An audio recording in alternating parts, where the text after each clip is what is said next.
Waalaikumsalam warahmatullahi wabarakatuh.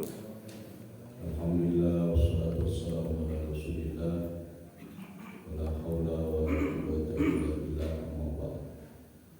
Subhanaka la ilma lana illa ma 'allamtana innaka antal alimul hakim. Ma'asyiral muslimin rahimahumullah. Salat subuh yang dirahmati Allah. Alhamdulillah kita bersyukur kepada Allah Subhanahu wa taala atas limpah rahmat, taufik dan hidayahnya. Pada subuh hari ini kita bisa melaksanakan sholat subuh berjamaah. Ini adalah hari ke-9, hari Asyura, hari yang dianjurkan untuk berpuasa sebagai upaya untuk menyelisih puasa Asyura yang orang-orang Yahudi, di mana mereka berpuasa Asyura pada tanggal 10, dan Nabi menginginkan untuk menyelisih mereka sehingga dilaksanakan juga pada hari ke-9, dan insyaallah besok adalah hari Asyura. Salam dan salam semoga dilimpahkan pada junjungan kita Nabi besar Muhammad sallallahu alaihi wasallam. Pada pagi hari ini, setelah 2 Kamis yang lalu kita membahas tentang putusan-putusan tarjih berkaitan dengan memandikan jenazah, maka pada pagi hari ini kita akan menyaksikan video tutorial untuk menambah pemahaman kita terhadap tata cara memandikan jenazah.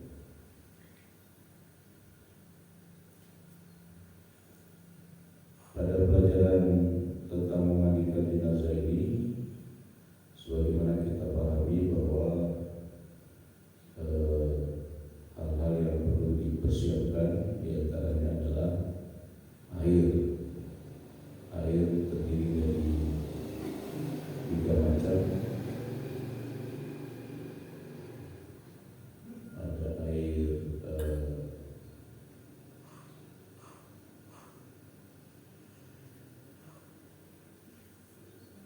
biasa, ada air campuran daun bidara, dan juga ada air kabus sebagai air yang terakhir. Suaranya agak kuat.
Dalam hadis yang diriwayatkan oleh yang disahihkan oleh Ibnu Hibban, Rasulullah sallallahu alaihi wasallam bersabda, "Akhiru dhikra hadhil ladzatil maut." Rawahu Tirmidzi wa sahahahu Ibnu Hibban. Banyak-banyaklah kamu mengingat hal yang memutuskan kesenangan, yakni mati. Kewajiban umat Islam terhadap jenazah muslim adalah: pertama, memejamkan mata, mengatupkan mulut, menyedekapkan tangan, dan meluruskan kakinya. Kedua, menutupnya dengan kain. Ketiga, memandikannya. Keempat, mengapalinya. Kelima, menyolatkannya. Dan keenam, menguburkannya. Pada peragaan ini akan ditampilkan tata cara memandikan, mengapali, dan menyolatkan jenazah yang insya Allah sesuai dengan tuntunan Rasulullah SAW. Baiklah saudara, mari kita perhatikan dengan saksama lebih dahulu peragaan memandikan jenazah secara lengkap berikut ini. Siapkan tempat meletakkan jenazah.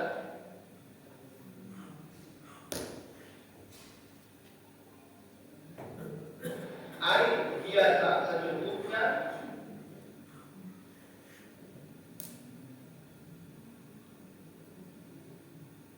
Air yang dicampur daun bidara atau sabun.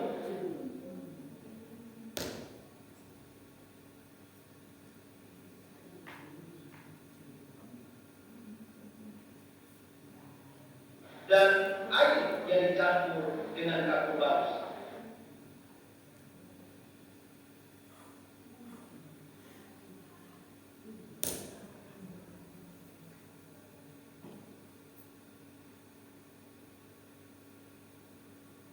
Letakkanlah jenazah di tempat yang disediakan, sebaiknya di tempat tertutup.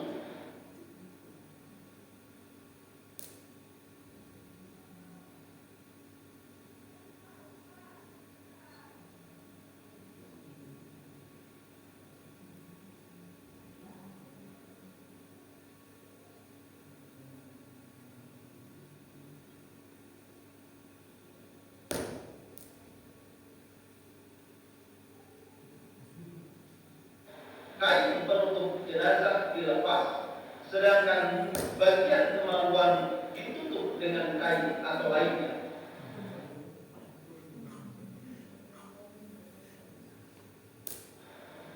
Saudara, memandikan jenazah dimulai dengan mengeluarkan dan membersihkan kotoran jenazah terlebih dahulu.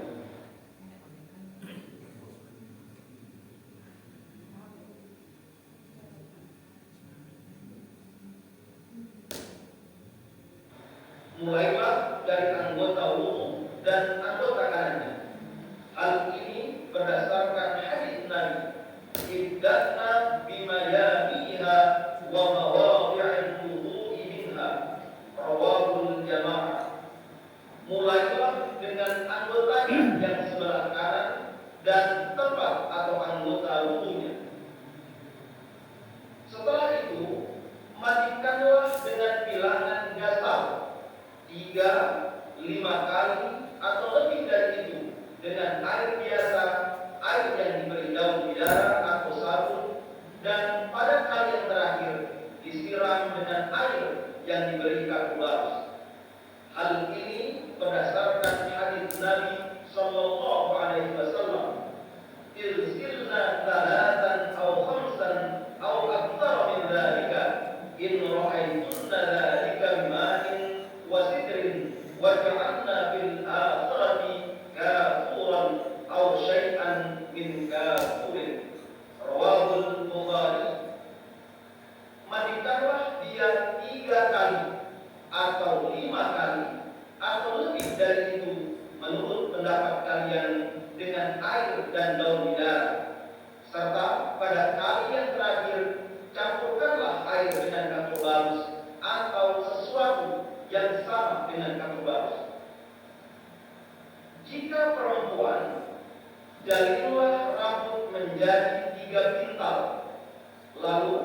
keringkanlah dengan handuk.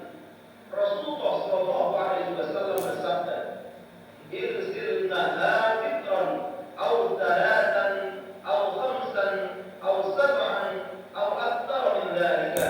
In ra'aitunna dzalika, fadhfarna syahraha thalathata qurun." Rawahul Bukhari wa Muslim wa Abu Dawud. Mandikanlah dalam jumlah gasal 3 atau 5 atau 7 kali atau lebih dari itu menurut pendapatmu. Lalu kami menjalin rambutnya 3 jalinan. Hendaklah jenazah laki-laki dimandikan oleh orang laki-laki, jenazah perempuan dimandikan oleh orang perempuan kecuali mahramnya. Dibenarkan suami memandikan jenazah istrinya atau sebaliknya, sebagaimana dijelaskan dalam hadis yang diriwayatkan oleh An-Nasa'i dan Ibnu Hibban dan mensahihkannya. Ma dharraki law fi qabli la wasaltuki wa sallaytu alayki wa dafantuki. Rawahu An-Nasa'i wa Ibnu Hibban. Apa halangannya seumpama kamu meninggal sebelumku? Akulah yang memandikanmu, menyolatkanmu dan menguburmu. Di samping itu adalah hadis, "Law istaqbaltu minal amri mastadbartu ma wasala Rasulullah sallallahu alaihi wasallam ghairu nisa'i." Rawahu Ahmad wa Abu Dawud wa Ibnu Majah. Seumpama aku dapat mengulangi perkara yang telah lampau, pastilah yang memandikan Rasulullah sallallahu alaihi wasallam itu hanya istri-istrinya.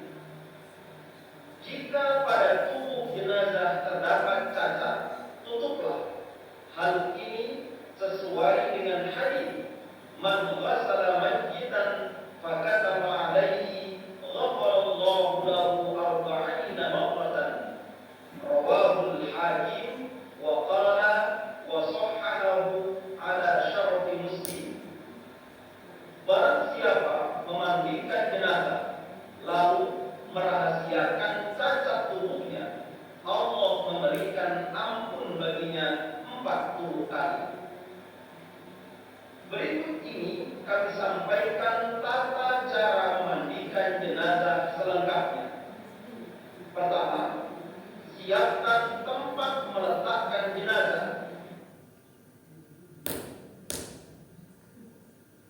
Air biasa secukupnya.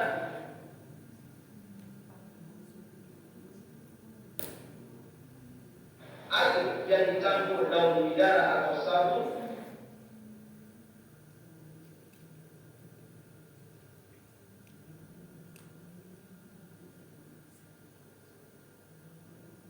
Dan air yang dicampur dengan karbobarus. Kedua, letakkanlah jenazah di tempat yang disediakan, sebaiknya di tempat tertutup.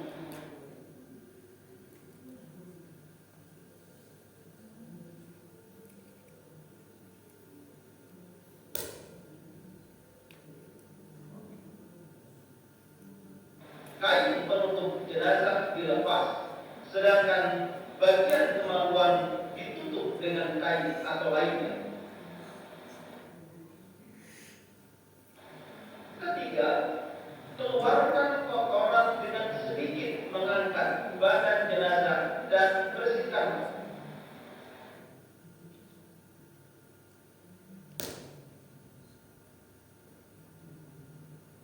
Keempat, mulailah dengan anggota wudu dan anggota kanannya. Siramkan air satu arah dan dengan bilangan gasal 3 atau 5 kali atau lebih dari itu. Kelima, miringkan jenazah ke kiri, kemudian badan sebelah kanan dan punggungnya disiram.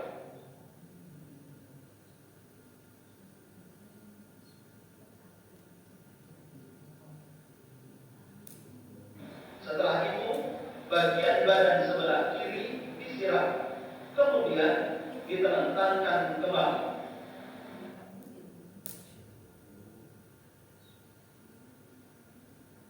Setelah itu, siramlah jenazah dengan air yang diberi daun bidara atau sabun.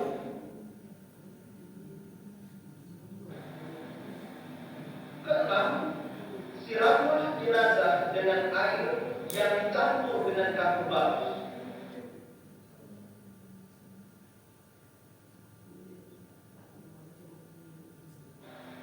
Ketujuh, keringkan dengan handuk jenazah perempuan, rambutnya dikepang atau dijahit.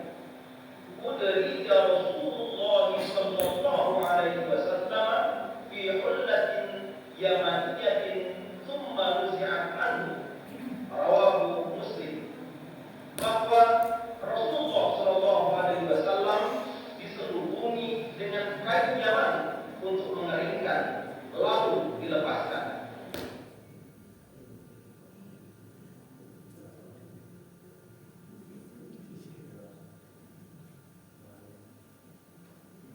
Lalu tutuplah dengan kain.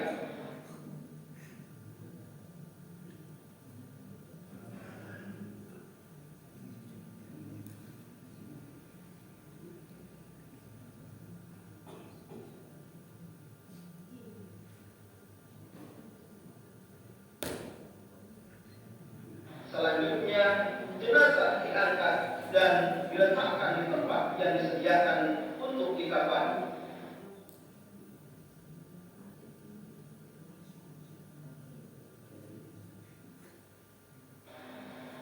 Nah, demikianlah tata cara mandikan jenazah.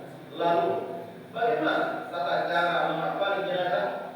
Silakan mencermati uraian dan peragaan selanjutnya. Assalamualaikum warahmatullahi wabarakatuh.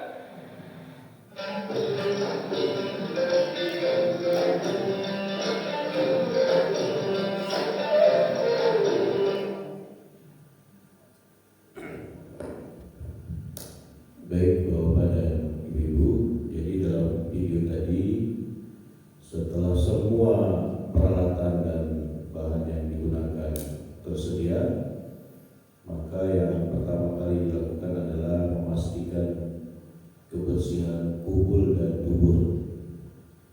Adapun kebersihan kubur dan dubur ini, terutama dubur, itu dengan cara mengangkat sedikit badan bagian atas mayat, kemudian menekan bagian perut dengan harapan sisa-sisa tinja yang mungkin ada di ujung tubuh bisa keluar dengan tuntas. Nah, setelah itu kemudian dibersihkan dengan jari, sudah tentu menggunakan hand scoop atau sarung tangan. Demikian juga dengan kemungkinan kotoran di sela-sela jari, kuku, telinga, dan lain sebagainya, sehingga itu menjadi bagian awal sebelum memulai dimandikan. Setelah dipastikan kotoran-kotoran yang ada di bagian tubuh itu sudah dirangkap bersih, maka yang berikutnya adalah memulai dengan anggota wudhu dan anggota bagian kanan. Jadi ada perbedaan pendapat di sini. Ada yang memaknai hadis itu dengan mewudukan, tetapi majelis tarjih dalam putusannya menyesuaikan dengan lahiriah hadis. Lahiriah hadisnya ibda'na bimaya minha wa mawadhi'il wudu'a minha. Jadi mulai dari bagian kanan dan anggota wudhu atau bagian-bagian yang dibasuh saat berwudhu. Kalau berwudhu sudah tentu urut, mulai dari telapak tangan, kemudian hidung, mulut, kemudian wajah, kemudian tangan, kepala, baru kaki. Nah, yang kita saksikan dalam tutorial ini tadi adalah dari kepala, kemudian wajah, kemudian tangan, kemudian kaki. Itu artinya dicuci anggota tubuh. setelah itu barulah dimandikan, pertama dengan air bersih, ya. Bisa 3 kali, bisa 5 kali, atau berapa yang dianggap pantas untuk bersihnya jenazah itu. Yang penting bilangan gaji. Kemudian baru air yang kedua, air yang diberi campuran daun bidara sebagai pengganti kalau daun bidara tidak ada atau susah ditemukan, maka penggantinya air sabun. Sebaiknya sabun cair, dalam material tadi sabun padat, jadi agak susah untuk dicampur dengan air kalau sabunnya sabun padat. Kemudian untuk air sabun ini juga dilakukan seperti air biasa, bilangan kecil secara merata ke seluruh tubuh, termasuk bagian punggung dari mayit, dengan mendahulukan punggung bagian kanan. Kalau mendahulukan punggung bagian kanan berarti dimiringkan ke kiri dulu, baru dimiringkan ke kanan. Nah, air terakhir setelah dirasa semua sudah cukup, sudah bersih, maka air terakhir adalah air yang dicampur dengan kapur barus atau semacamnya, dan tidak ada lagi air biasa untuk dimandikan. Sebagian yang memandikan jenazah masih mewudukan dengan perumpamaan orang mandi besar berwudu lagi. Sebenarnya orang mandi besar tidak berwudu lagi. Jadi setelah mandi besar dia sudah tidak berwudu, kecuali di akhir mandi itu mungkin buang angin atau pipis, maka itu sudah tentu berwudu lagi untuk menghilangkan hadas kecil. Karena mandi adalah menghilangkan hadas besar, maka kalau mandi sudah menghilangkan hadas besar, orang sudah suci sehingga tidak membutuhkan wudu lagi. Atau kecuali kalau dia tadi di samping buang angin atau di akhir prosesi mandi itu dia menyentuh kemaluannya, maka dia sudah tentu berwudu. Kemudian setelah itu dikeringkan, sudah tentu menggunakan handuk ke seluruh badan tanpa melihat aurat utama dari jenazah. Kemudian yang terakhir dirapikan kaburnya, khusus yang putri itu diikat menjadi 3 ikatan. Ikatan pertama di bagian kubur-kuburnya, ikatan kedua dan ketiga di tanduk bagian kanan kiri. Kemudian ikatan itu diletakkan di punggung, artinya ditaruh di belakang mayit, tidak dibiarkan tidak teratur. Kemudian setelah itu berkaitan dengan siapa yang boleh memandikan. Yang boleh memandikan adalah yang sama jenis kelaminnya, kecuali suami istri. Suami istri masih boleh memandikan, saling memandikan. Sudah tentu siapa yang duluan meninggal. Nah, barangkali di sini mungkin ada tanya jawab berkaitan dengan video ini. Kami persilakan. Monggo, Bapak.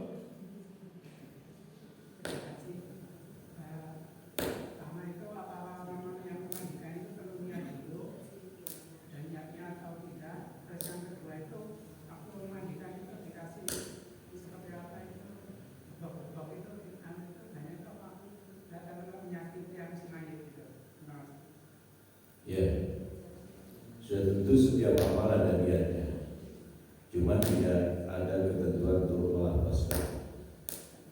Jadi dia membati dalam hati bahwa dia akan memandi.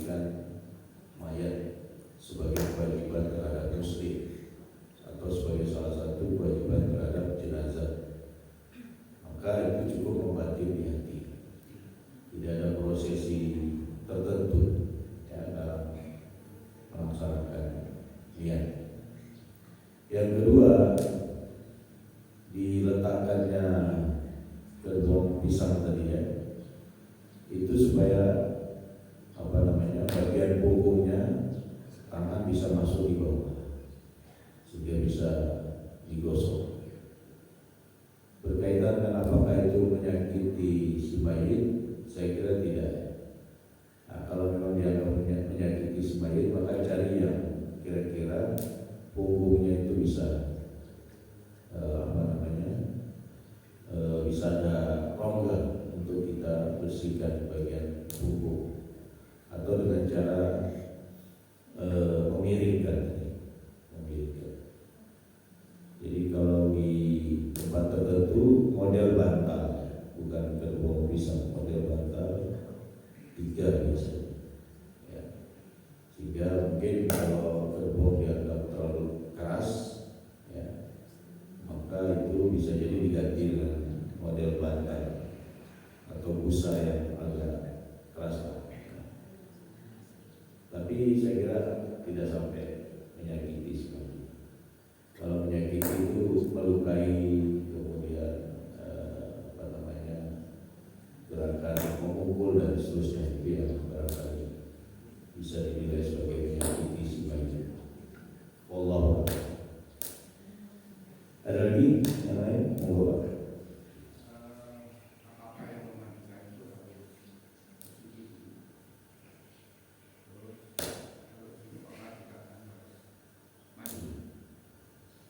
Ya, yang memandikan tidak ada ketentuan harus suci, ya. Tapi lebih utama kalau misalnya dia melakukan suatu ibadah, karena ini bagian dari kewajiban sebagai muslim, maka sebaiknya dia dalam keadaan bersih, ya, atau suci.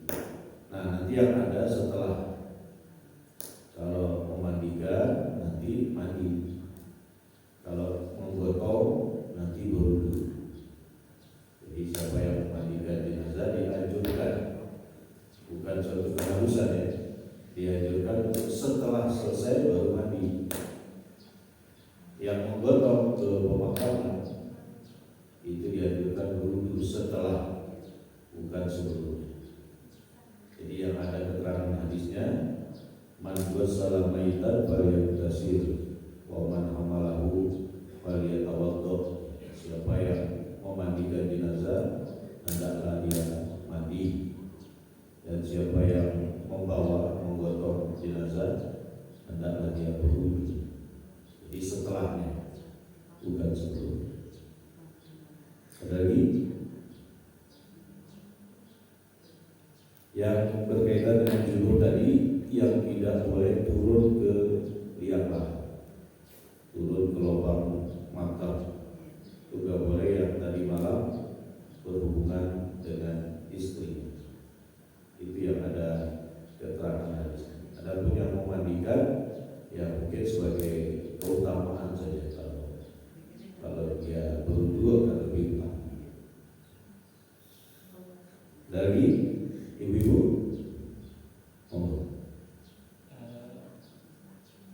apakah misalkan si mayit ada misalkan anggota tubuhnya yang bukan asli, misalnya pakai gigi palsu atau anggota badan yang lainnya, pada saat itu harus dilepas atau tetap ngikut? Ya sebaiknya tetap, karena bisa jadi kalau dilepas itu akan masuk kategori menyakitkan si mayit, harus dibuka dan lain sebagainya. Maka biarkan saja apa yang sudah ada dalam tubuhnya, apa yang ada dalam tubuhnya itu ya tetap berada di dalam tubuhnya tanpa harus dibuka, kecuali perhiasan-perhiasan yang dipakai atau sesuatu yang sebagai aksesoris tubuhnya, maka itu tetap dilepas. Kalau yang bersifat sudah membantu dia dalam kehidupan sehari-hari, seperti kaki palsu yang tidak mungkin dilepas, atau ada pen di dalam tubuhnya, ya tidak perlu. Kaki palsu masih mungkin untuk dilepas, ya. Jadi hal-hal yang sudah tertanam di tubuhnya seperti gigi, mata dan lain sebagainya, maka itu biarkan saja dalam kondisi apa adanya dan ikut tubuh aslinya, kecuali kalau memungkinkan dilepas seperti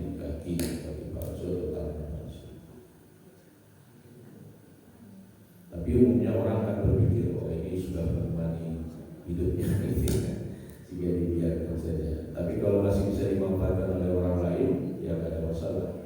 Itu tidak dikuburkan, tapi bisa dimanfaatkan oleh orang lain. Allah. Ada lagi? Berarti ini insya Allah sudah bisa memandikan ya. Bisanya bisa, tapi beratnya atau enggak. Tapi kalau bisa ya berani, ya. Kan tata caranya nggak terlalu sulit ya. Ya, membersihkan bagian tubuh mayat dulu dari kotoran tubuh dan tubuh serta kotoran lain di telinga, hidung dan lain sebagainya ya. Setelah itu baru membersihkan anggota wudhu bagian kanannya, baru memandikan. Ya, memandikan 3 air atau 5 air. Setelah itu selesai. Ya kan? Orang mungkin menganggap ini sesuatu yang berat, sulit, khawatir nanti mimpi dan sebagainya. Itu yang membuat tidak berkenan memandi.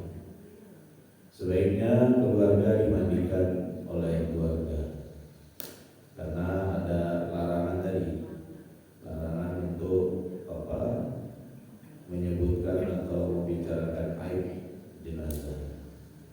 Karena kemungkinan orang yang memandikan kalau bukan keluarga itu sangat mungkin untuk menyampaikan sesuatu yang dilarang oleh syariat tadi.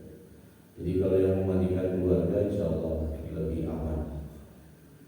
Karena itu setiap keluarga muslim ya harus ada yang bisa memandikan, tidak mengandalkan Pak Mudin, tidak mengandalkan biasanya di desa itu kawan pesta.